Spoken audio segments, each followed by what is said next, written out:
né? Nós não temos que politizar, moralizar a política, nós temos que politizar a moral.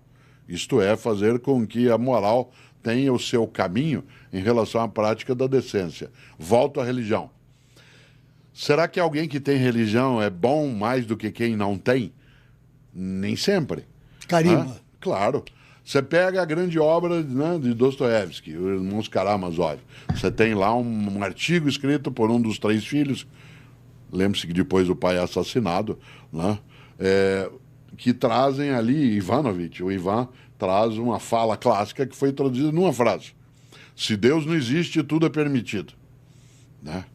Evidentemente que isso é uma suposição, que o que faz com que você ou eu, por exemplo, que a gente queira ter uma conduta correta, decente, é o temor de que haja uma avaliação final, certo? Um feedback, quando você terminar a tua caminhada, que vai dizer, vai pro trono ou não vai?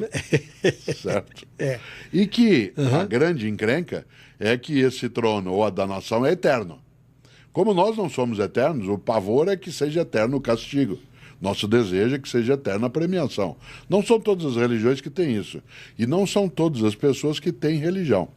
No ano de 2024, eu lancei um livro chamado Deus nos Livre, sobre religião, religiosidade e espiritualidade. E ele trata disso. E uma das questões ali, que eu lembro com frequência, é: religião não é coisa de gente tonta. Religião é coisa de gente. É que tem gente que é tonta e gente que não é. Mas tem gente tonta na sala de aula, no jornalismo, na ciência, na empresa. Todo lugar. Isso. Será que alguém é melhor porque tem religião? Não necessariamente. E não obrigatoriamente. Mas não exclusivamente. E não excludente.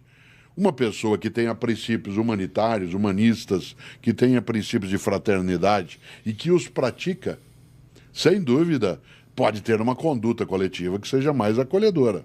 Uma pessoa que tem uma visão exclusivista na sua religião, que tem uma noção de que ou está conosco ou está contra nós, evidentemente que o modo dela da prática será sempre olhar a outra pessoa que não é como ela como uma pessoa infiel. E essa ideia do infiel tem que ser tirado.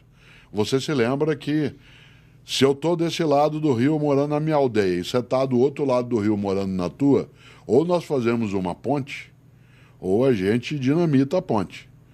Quem está de um lado do rio e o outro que está do outro lado, o nome que se dá em latim é rival. Né? Cada um está de um lado do rio. O meu rival é o da outra. O Oceano Atlântico nos separa da África ou nos une à África? É uma escolha. Ou eu vou olhar que daqui à África há um oceano para atravessar e, portanto, nós estamos separados, ou eu vou olhar que é exatamente isso que nos liga, que permite que a gente chegue. Bom, nas religiões também é assim. A gente escolhe se tem ponte ou dinamite. Algumas religiões acham que alguns dos seus líderes fazem as pontes, razão pela qual os romanos, no ano passado, chamavam alguns dos seus sacerdotes de pontífice, aquele que fazia a ponte. Depois o mundo cristão adotou essa percepção, especialmente o mundo católico, e aí ganhou essa dimensão. Mas Chesterton, um grande pensador também no mundo religioso, ele dizia, ao com o qual o Tramontineu abre esse livro, ele dizia: não existisse Deus, não existiriam os ateus.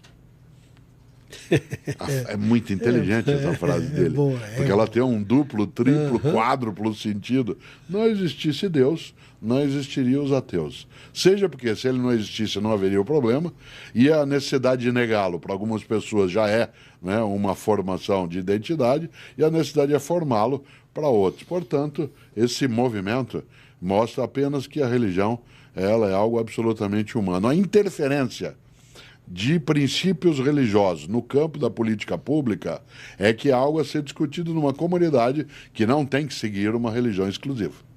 Aí sim, a laicidade, um Estado laico não é um Estado ateu. Um Estado ateu é aquele que proíbe a ideia de qualquer exercício religioso. O Estado laico é aquele que diz que a religião é privada, as pessoas escolhem, quem tem que seja cuidado para poder ter sem repressão e quem não tem que seja respeitado para não ser obrigado a ter. Né? E nesse sentido é a noção de uma liberdade um pouco mais ampliada. Gente com religião já fez coisas magníficas e gente com religião já fez coisas horrorosas. Não é exclusividade, né, da religião. A nossa encrenca é um pouco mais funda. É que religião é, assim, uma ação humana. E nós somos capazes de sermos anjos e demônios.